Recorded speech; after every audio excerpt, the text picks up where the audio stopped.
Mr. Jonathan Bowden.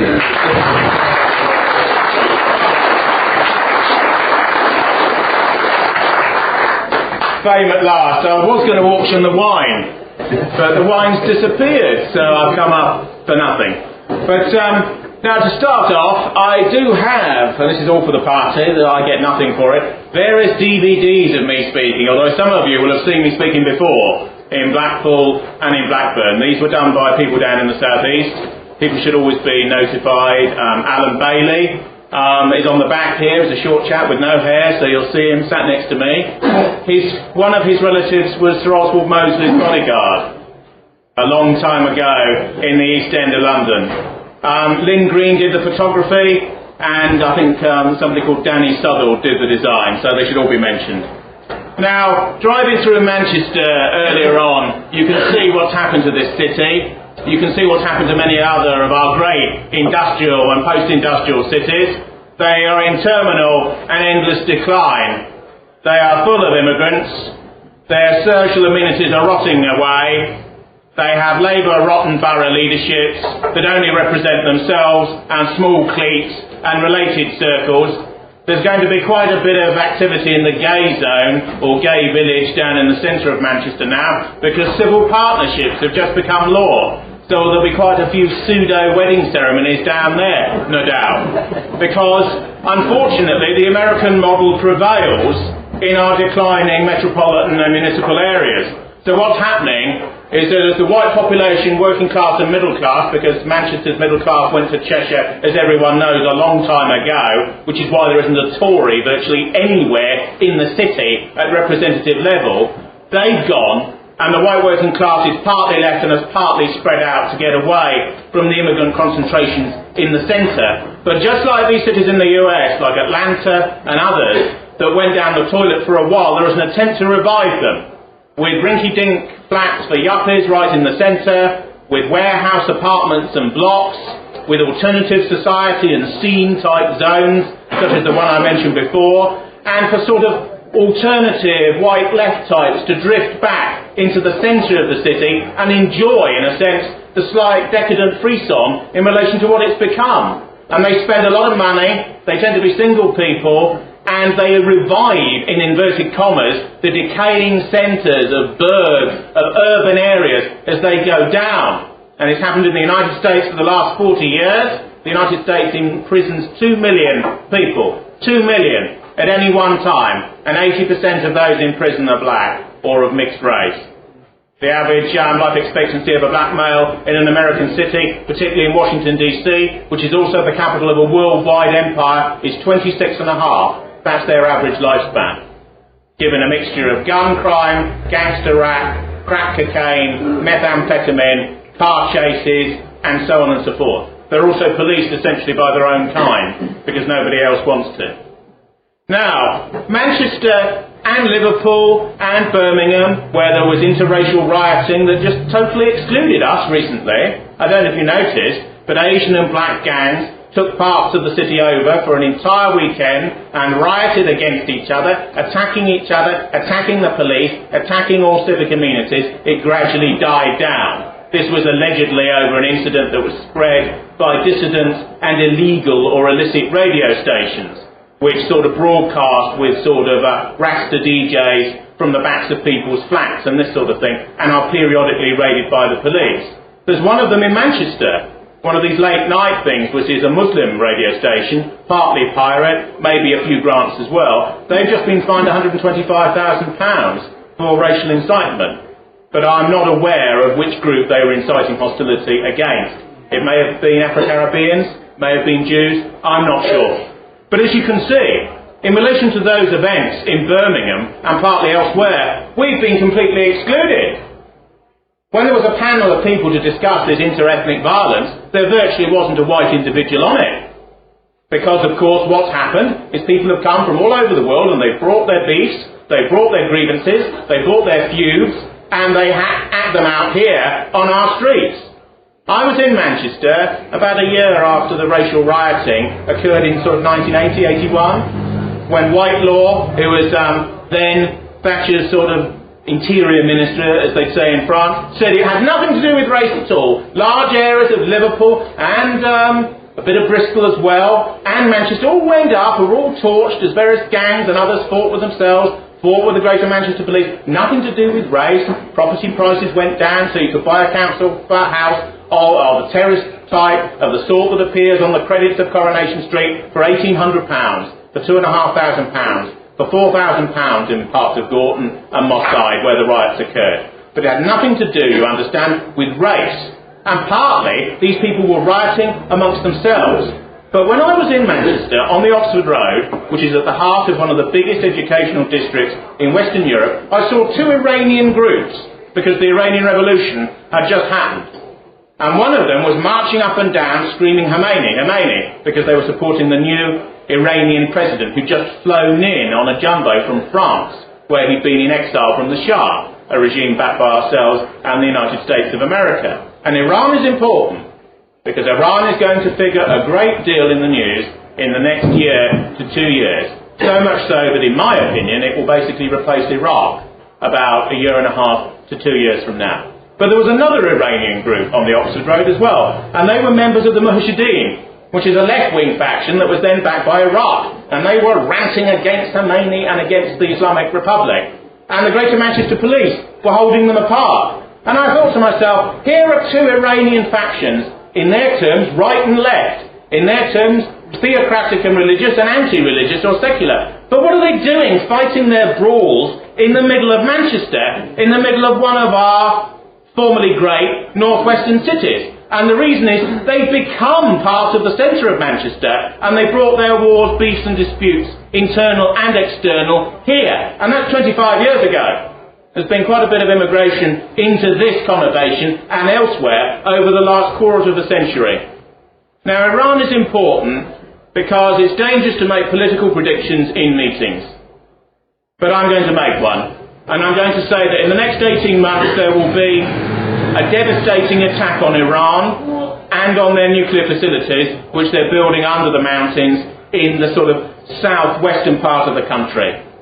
Who does it remains open at the moment. The Americans have an enormous amount on their plate in Iraq, but they're very concerned that the centrifuges are up and running and the Iranians are between 2 and 5 years from developing nuclear weapons. Don't kid yourself, they have a missile that can certainly reach Israel, and that is about 2 years, the El Hajaroon missile, from being able to reach Paris. And Paris is quite close to London. So there's a degree to which Iran is cranking things up. Because 35 countries, according to the UN's Atomic Weapons Inspectorate, are on the threshold of developing full nuclear capacity. And why do other countries and other races want these weapons? They want them because they saw what happened to Iraq, where a country without weapons of mass destruction, because they destroyed the early programs under Saddam in the hope that it would prevent them from being attacked, was attacked and taken out by the US and their chief ally, namely Blair's United Kingdom, and you need nuclear weapons to offset the prospect of that. So Iran's well on the way to developing these weapons, and 90% of Iranians of all factions and all groups, Muslim or not, support patriotically Iran's desire to get these weapons. Israel may, in a subcontracting way, attack Iran on behalf of the United States, in which case F-16s would fly across Iraq in order to get there and get back, and they'd be refuelled in the air by American tankers. They may, or they could, use nuclear-tipped missiles, deep penetration missiles, to go into these bunkers and to destroy these nuclear facilities under the ground. Israel is quite serious and will do this even without American cognizance. If they fly over Iraq, we are complicit because we are occupying Iraq. We have a third of the country under our control, under our suzerainty. We've got our men there. If there is revenge for such an attack, and there surely will be, it will hit us and it will hit the United States. Of that, have no doubt. If they go over Saudi Arabia, they then conceptually overfly the holy places in Mecca and Medina, which will cause an enormous outrage in the Islamic world, which is in a great ferment regardless of that. Although probably they can get over Saudi Arabia, the Saudis will have their F-16s in the air by the time the Israelis get back. And they will have to fight their way through, and they'll probably lose some men and lose some planes, because those F-16s were given to the Saudis by the United States. although the AWACS that will track the jets as they come back will be jammed by the US in accordance with their alliance with Israel. That will mean technically the possibility of a war between Saudi Arabia and Israel, which, although they are at a state of war, has never been hot before since the creation of Israel in 1948. Now, why does this all matter to us? Well, it matters to us because the world is shrinking as globalization happens, as immigrants pour in of every hue and of every type, as the world gets mixed together. That which was one's neighbour's problem, that which was on the other side of the world, shrinks and comes here, and comes to the streets of Manchester, or Liverpool, or Derby, or Glasgow, or Birmingham. And it came to the streets of London, or the tubes of London, relatively a short time ago, in the middle of this year. Now, these were localised groups, quite small scale, quite primitive. One man with a bomb factory in Leeds that was so dangerous it took a week to demolish it, to investigate by special police forces what they had in there. A couple of radical clerics who take hardline Muslims round from the mosque to another mosque, usually adjacent to it, so the rest of the community doesn't entirely get to see what's going on. 5,000 lads, British lads, nominally and allegedly, as the media would describe them, who've been to camps in Afghanistan when they were under the command of Taliban, that was financed by the Al-Qaeda network and bin Laden personally, because it was a failed state. It was essentially a gang running a country, which is why the Americans took them out. Why they took out Iraq is more complicated and has to do with its rejectionist status in relation to Israel, its oil, and its key geopolitical vantage point in the Gulf. These things are real. We are living in a cycle of wars and revolutions as our people sleep, make money, watch television, besotted with sport, and hope for the best. But they're all thinking about it. Everyone in the country thought about it, if only for 2 to 5 minutes, when the bombs went off in the middle of London. Because almost everyone has travelled in those tubes, or in public conveyances like it, at one time or another. Everyone has, and if they haven't, they were going to, or their granny has, or their sister-in-law has, or somebody in their nuclear or extended family or circle of friends has done so in the past. Everyone could picture themselves in those tubes, because the young boys who blew themselves to pieces thought of themselves as soldiers. May have been even wearing military surplus gear under their civilian dress, because they think of themselves as soldiers. They're not suicide bombers, as the Israelis quite clearly say. If you want to commit suicide, you can go into the middle of a desert, you can go into the middle of Salisbury Plain and blow yourself up. They want to kill as many people as possible using their own body as a weapon, as a personal torpedo. And they want to do that because their civilization is at war, we're pretty much, through their vanguard, with the people who are running our civilization.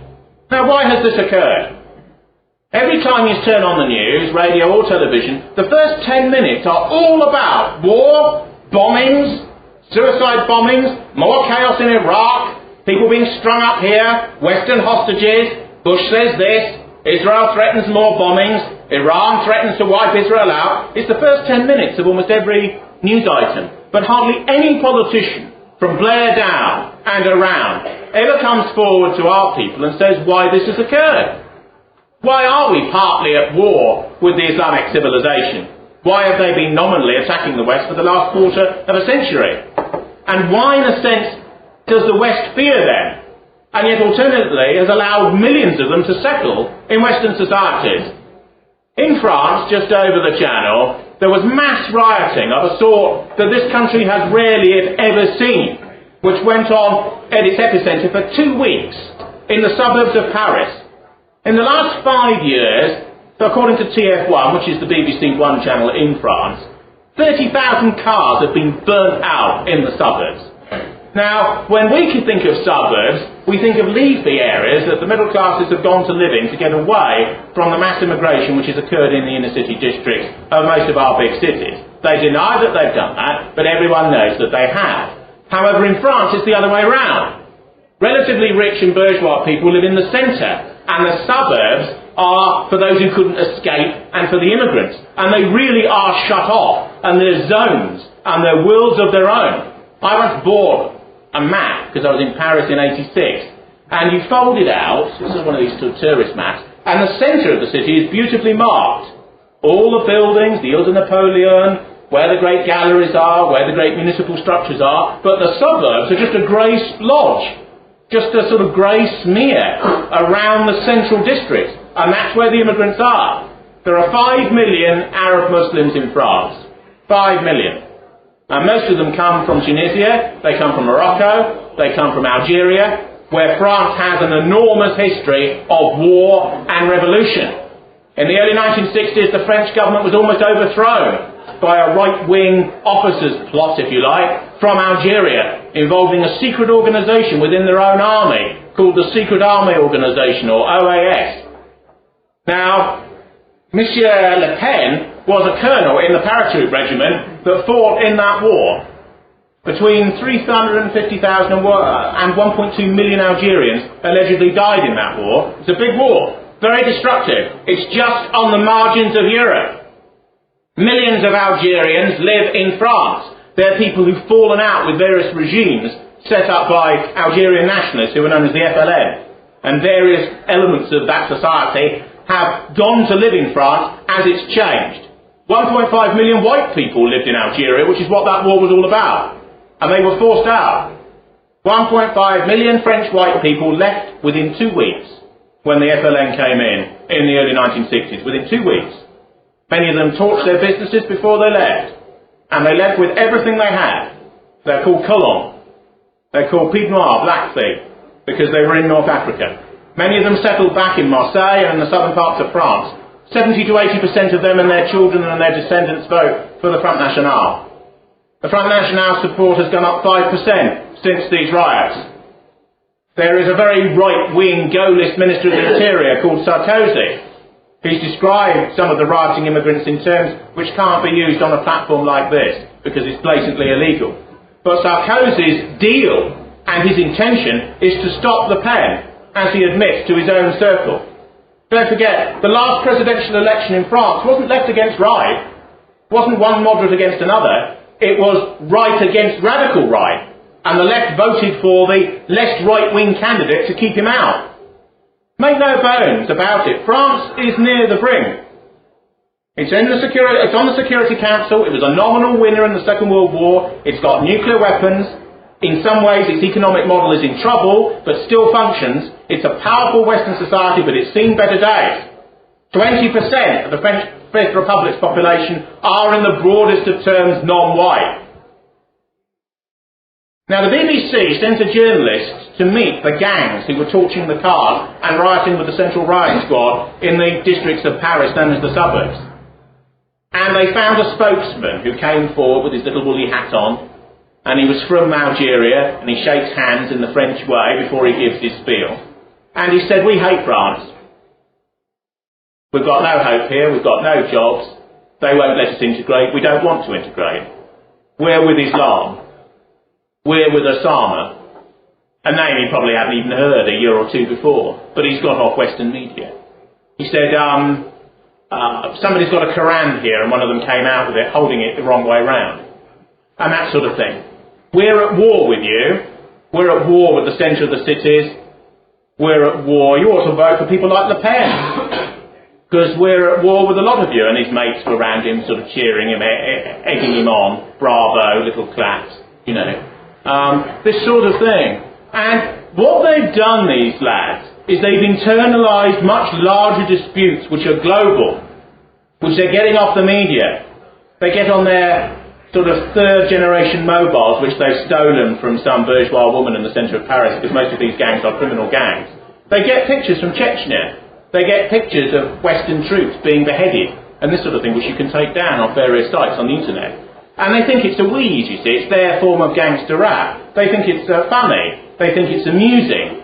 But what has happened is they represent the lowest level of enormous tides of force which are washing all over the planet and which are beginning to convulse us all. Because the Islamic civilization, which is partly racially based, is asking a great question of all of us and of our culture and of our civilization. Because they're saying that they want their own bloc and they want to be separate. And I agree with that. And they're saying that Western society is irredeemably desperate and decadent. And I agree with that, actually. And they are saying that our civilization, certainly if it doesn't toughen up, is finished. And they will come in. There was a debate recently with some sort of radical Muslim warriors and those who theologically support them on Radio 4. All of them spoke perfect English. And they were talking to the BBC over satellite phones from places like Kashmir and Chechnya. And they said, "You've just introduced homosexual marriage," which is quite true. That's essentially that happened last week. Your civilization's finished. Marriage is a man and a woman because it's biological. Your civilization is against God and against that which is ordered.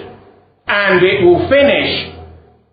And we are coming with an answer. Because you have to understand Islam theoretically is a completely race-blind religion. All should convert, which is known as the perfect state of Aman. There will be peace after justice, which is Islam. Now, what's happened is that all of the masses of the third world that had vanguard organisations in the 50s, 60s and 70s looked to the far left. They looked to a residual degree to Maoist China. They looked to the Soviet Union before its collapse in 1990. Don't have that anymore. Palestinian groups. 20, 30 years ago when I was a teenager, they were all leftist groups. Popular Front for the Liberation of Palestine, General Command, what a name, eh? Let's a bomb off today. Those groups don't exist anymore. They've been replaced by Islamist groups. They're the new current. They're the new wave. But why do non-whites, broadly speaking, including people who detest Islam, for reasons of their own tribal certainty, such as Indian Hindus, both groups committed genocides against each other in 1948 in India. Don't forget that. An Indian individual will walk a half mile on to go to a Hindu newsagent because he's not going to a Muslim one, because his parents and grandparents were forced over the Green Line between India and Pakistan when the two states broke apart by virtue of gangs relating to the other group. Don't forget all of the internal divisions within these. But Islam is coming in as a religion. Over the last 100 years by some of the vanguard elements of these groups. So Islam is becoming a powerful mask and fist and glove around the fist for people who are anti-Western all over the world. It's the fastest growing religion in British prisons. Afro-Caribbeans are increasingly around the margins, and they're a very Christianised group, moving towards Islam, and they're moving to it for two reasons. One is because it's a rebellion against Western standards. Many criminals, when they're in the dock now, who virtually know nothing about this religion at all, if you ask them what the Hadith was, they wouldn't have a clue. That's the personal sayings of Muhammad. They wouldn't have a clue. But they sense it's rebellious, they sense it's anti, they sense it's against the West. And they couldn't even at times define coherently what the West was. But people, in a sense, define themselves by virtue of what they're against in this life, unfortunately, rather than what they're for. And that's a perennial yardstick in all groups throughout human history. When Mike Tyson came out of prison, charged with raping a black female model, he became a Muslim for 6 months. He was photographed all over the world coming out in regalia and dress from his maximum federal penitentiary. It was just another fad, and he's on to another thing, 6 months later. But for a while he turned his finances over to Farrakhan's Nation of Islam organisation. And he did that because he wanted to say, as he walked before the entire mass media of the world coming out of prison, look, I'm not identifying with you, I'm identifying with the South, with the others, with non-whites. Not with your power structure, but with ours. If you ask him theologically a couple of questions about the religion he's in for the moment, he wouldn't have been able to answer, because it's become symbolic of other things and other forms.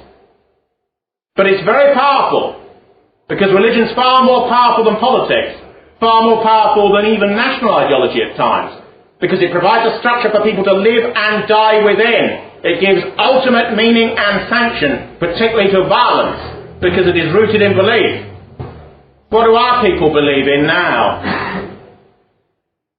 What do they believe in now? Christianity has collapsed. The educational yardsticks that used to empower our establishment and they imposed on the rest of the society, classical learning and so forth, all collapsed, all gone down the toilet. Vast stretches of our population know little of our history. little of our art, little of our architecture, little of our law, little of our science. 90% of all of the intellectuality of modernity has been created by white people. Essentially white men. 90% of it. But vast stretches of our population know nothing about our civilization and have been completely de-educated and miseducated. Left-wing white people brought in comprehensive education to equalise things up, to make sure these invidious grammar schools and these nasty class sectarian examinations like the 11 plus were done away with. What has resulted is that you've had a mass dumbing down in relation to media and culture and knowledge and capacity for education. And it's just created passive, know-nothing consumers who do nothing and who think very little but are internally very worried as they see tube stations blown to pieces in their capital city. And people come up to me and say, why has it happened? And I said, well, the Islamic world's radicals have been fighting a war against the Western world for the last 25 years. They think our civilization is a total atheistic attack upon them. They don't want liberal secularism. They detest us for our support for the Israeli Republic. And they want to take this territory because they think we've got too weak to maintain it. Oh, all right. You know, and this is what many of our people are like. Because for the first time in our history, our people find themselves leaderless. The vast majority of our people voted Blair back, those that bothered to vote, and Blair's resting on what? 35% maybe of the vote, which is really something like 22.5% of everyone in the society. The Tories got more votes in England than he did. When he's in Scotland, he claims to be Scottish. I didn't know that until a member of this party who is Scottish told me that. Of course, when he's down here, that's never mentioned. But people have worked Blair out now, but it doesn't matter, because by the time people work him out, there'll be another one. Here's Blair with his wet handshake and his 6 promises, and he's so sincere he's going to write them in his own signature, his own handwriting, because I'm sincere. This sort of lying, secular, vicarish manner that he has, but has been caught out because Iraq was a step too far, because he lied too blatantly about Iraq, because he said there were weapons that they didn't have, that most people thought that they didn't have at the time, because Iraq was a sort of peculiar Byzantine regime. Many of Iraq's scientists lied to Saddam that they had weapons to get grants and favourable treatment, knowing that they'd have been slaughtered by his secret police had they found out. But Iraq was an easy target. There have been sanctions on them for 12, 13 years. They had no spare parts for their military. The Americans took them in 3 weeks. 3 weeks! And their internal divisions in the Pentagon because they didn't take them in 3 days. This is the power America has. Enormous power. Unbelievable power. Helicopter gunships are flying tanks. Americans, most of them Christian, sit back and press a button in a B-52 and a cruise missile goes out the bottom and it's got a computer in the nose cone. So it itemises where it's going to strike. They're now using chemical weapons in Iraq. Now this is an irony really, because the chemical weapon they're using is called white phosphorus. And it's a new form of napalm, which they used extensively in the Vietnam War. Now this weapon, which burns down to the skin, and in other words, a human being when it lands on them becomes a human torch. That's the whole thing. The US Marine Corps calls it shake and bake. You fire off conventional rounds, and then you fire white phosphorus, and you alternate it. And then you send in the regimes to pick up the bodies, and put them in bags. And then you burn them, contrary to Islamic tradition, but they're burnt anyway. And don't forget, pictures of all this are going all around the world. They're going all around the world on Al Jazeera and Al Islamiyah and other Arab-based satellite news stations. And people wonder why certain Islamist youths are prepared to use themselves as weapons to attack people in our civilization. Because they see no difference at all between our people, the people in this room and elsewhere in Manchester and beyond this evening, as they paddle around and wonder what's on the football and all the rest of it. They see no distinction between them and Blair and Bush and the others. They don't even see any distinction between the white Western regimes that oppose the war, like the French and the Germans, and tacitly the Russians, and so on. But everyone gets what they want in this world in a strange sort of way. These insurgents in Iraq are using Chinese weapons, paid for by Iran, to attack our troops, of which they've killed over 100 in southern Iraq. And if Iran's attacked, our troops will be attacked in a far more ferocious way, because the Shia in the south will rise against us. And these things matter. It's not obscure nonsense involving foreign groups of which we need to know little, because millions of these people are living here. They're living in Manchester. They're living in Lancashire. They're living all around you. They're living in London. This is an organisation that essentially represents political dispensation of white people, of indigenous people. But it's a semi-underground organisation that meets in meetings via redirection positions and rendezvous and this sort of thing. When we had our AGM recently, right in the middle of London, it was essentially a semi-secret gathering with a rendezvous via the taxi rank of a particular mainline station and so on. That meeting, which certain organisers who are here tonight attended, of course, was 800 yards from Trafalgar Square, in a club with a double security door and all this, surrounded by 20, 30 security staff members who guard the chairman and from the London security branch and so on. Now, in Trafalgar Square, which was just round the corner because the meeting place was off the Strand, central thoroughfare in the middle of London, radical Islamist groups and other foreign radicals living here have had major rallies within the last year, even a couple of months before the tube bombings, even involving parties that Blair says he now wants to ban. Because don't forget, there are certain radical Muslim parties in this country who don't stand for election. Democracy is contrary to Islam. It's filth and nonsense, where people bribe you by saying they're going to give you more benefits or less benefits, and so on, and you vote for a blue ticket or a red ticket. They regard democracy as utterly meaningless. There's a group in Iraq led by the leader of Al-Qaeda in Iraq called Monotheism and Jihad. Monotheism and Jihad means total God war. That's what his group means. Its leader, Al-Jaqari, beheaded Ken Digley on internet. He did it personally. These people get down and dirty. You know, they don't sit at the back and allow their men to go into battle. They lead them in. I was rather surprised in Robert Fiske's biography of Osama bin Laden, who, like it or not, is one of the major historical figures of the time that we're living in, as historians will delineate. Bin Laden was wounded 5 times in Afghanistan and lost 500 members of his own group fighting against the Soviet Union in alliance with the West, because they were atheistic communists who needed to be destroyed and because they'd invaded a Muslim nation. He's devoted his entire fortune, over £1 billion, to this struggle. He used to be a playboy. He used to hang around in bars, even visited this country. He's alleged to have gone and watched Arsenal once. But this was his decadent period before he had his conversion to total religion when he was 30 years of age. Now, whether the Americans succeed in killing him in a bunker in Afghanistan on the Pakistan border, which is probably where he is, doesn't matter. Because he's become a myth. He's become a symbol all around the world. I know a chap who teaches in a Muslim school in Luton, which is 90% segregated. And a boy, pursuant to nothing in particular, said his father had 2 portraits over the mantelpiece. And he said, oh yes, well, who were they then?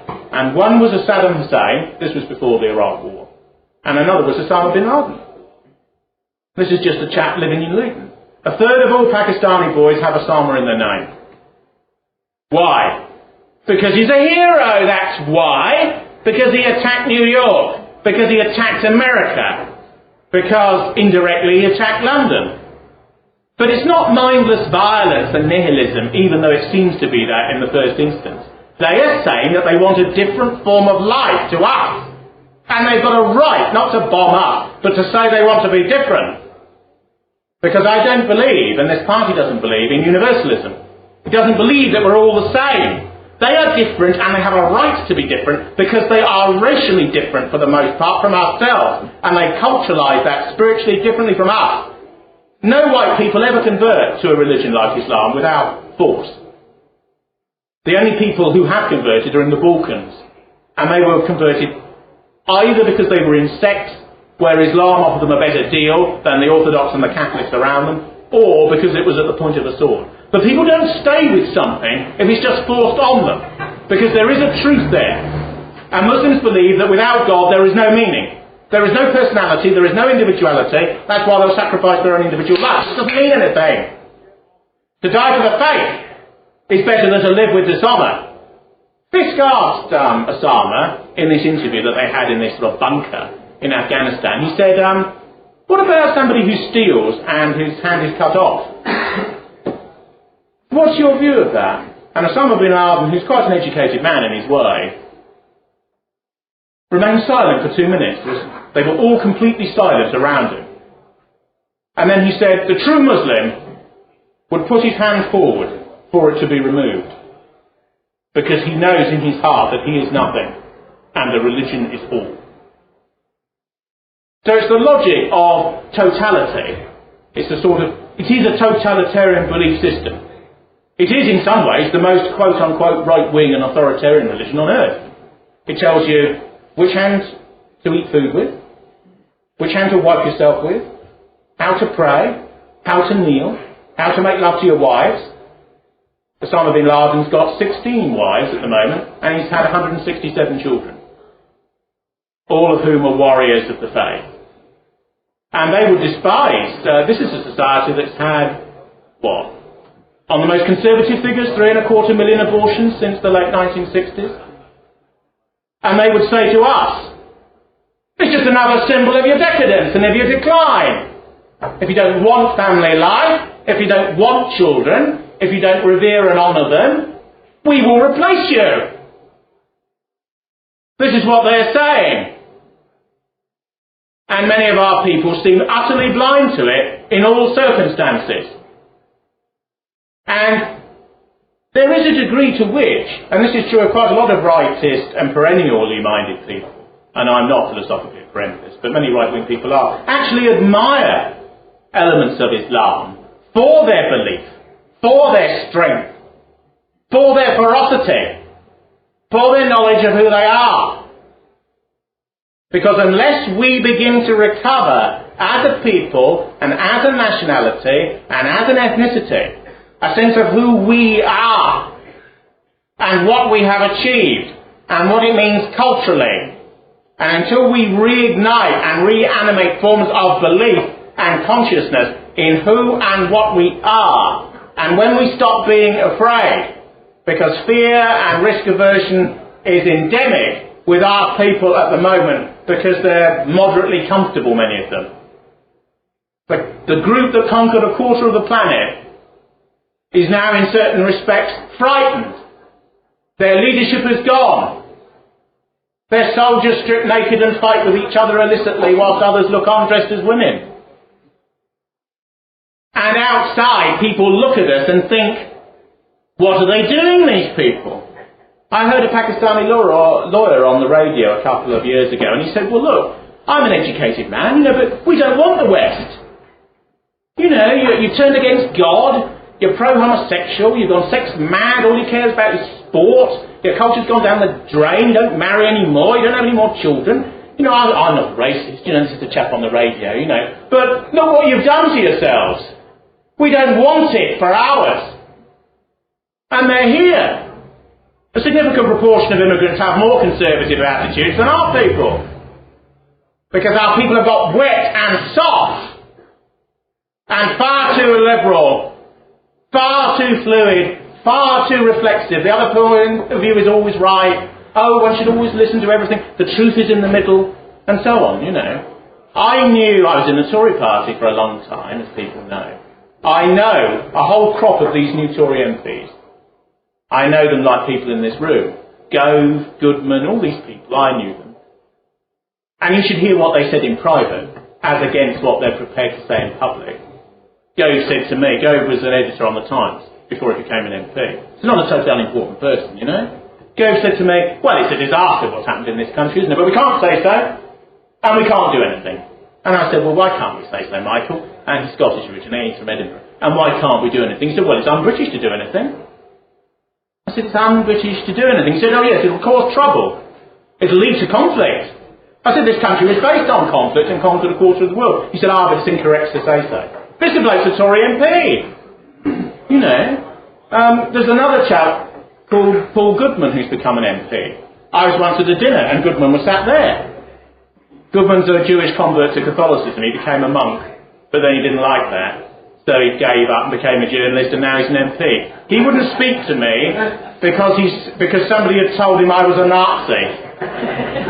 So he wouldn't speak to me. I mean, it's a funny group, though, because a funny individual, because a group of Tories once force-fed him pork when he converted to Catholicism. So these Tory students get up to all sorts, you wouldn't believe it. But he's an MP now, and so are many of them. He thought I was a quote-unquote Nazi or quote-unquote fascist because I was known to have been a circle of people in a group called Western Goals that invited Le Pen over in 91. But all of these people, and don't forget, these are right-wing people in inverted commas. Left-wing students in the 60s would brick in windows, would burn bits of university campuses, would riot with the police if these sorts of people had a meeting. I kid you not.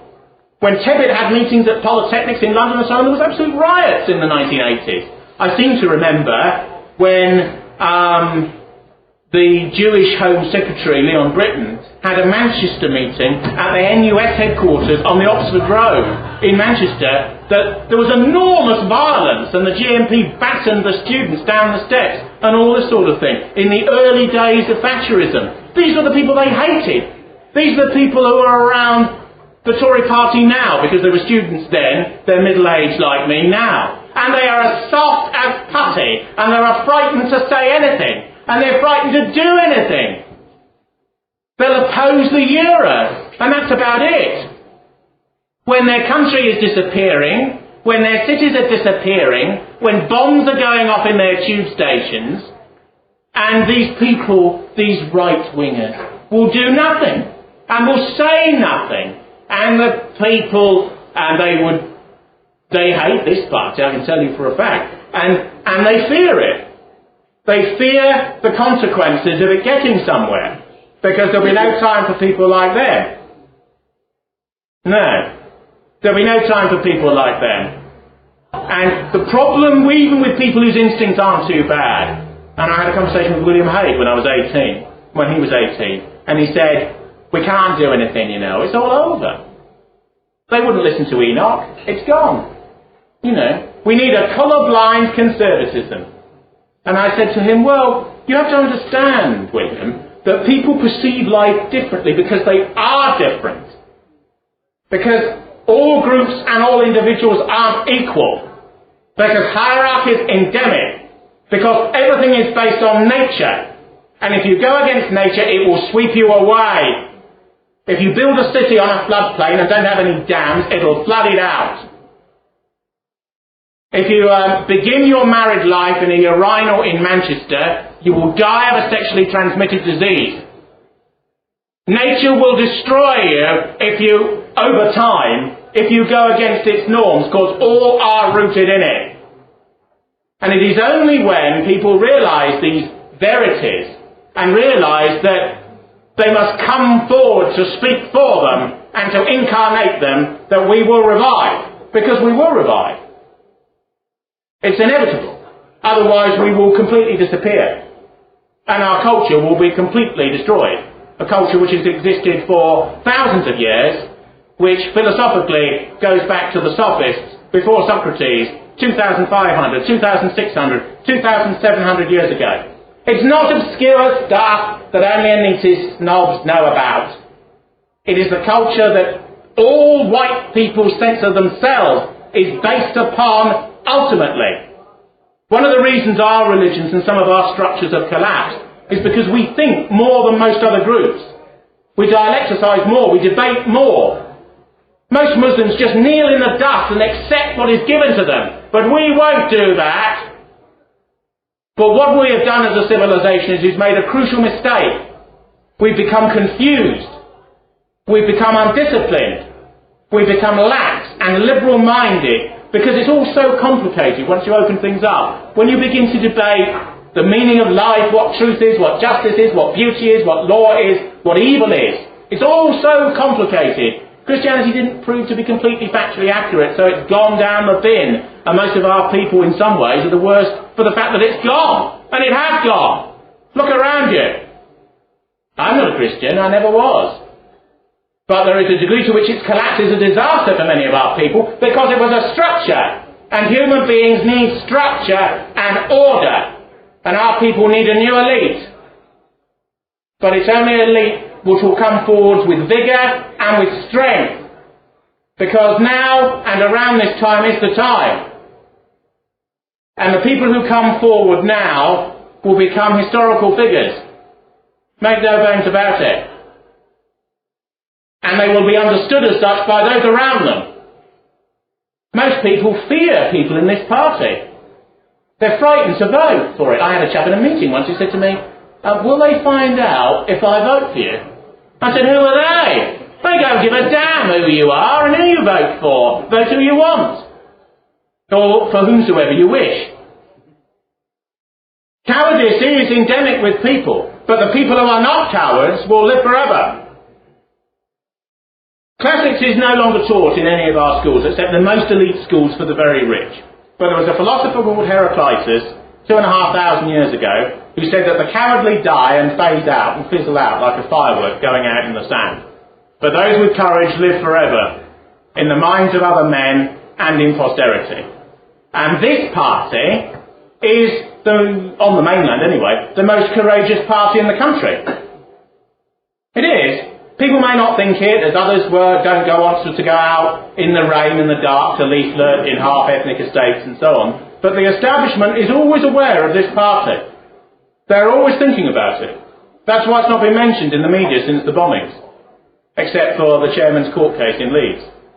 And that is deliberate, pretty much. Even though the media is chaotic and invasive and difficult, and I had to denotice the media to stop them mentioning that George Bush wanted to blow up Arab satellite television stations with cruise missiles, and Tony Blair talked him out of it.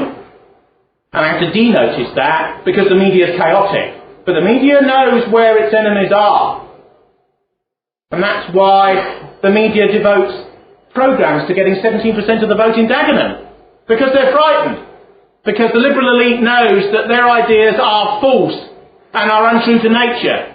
But what they doubt is whether a group or a party can come up that represents the instincts of white people and of indigenous people.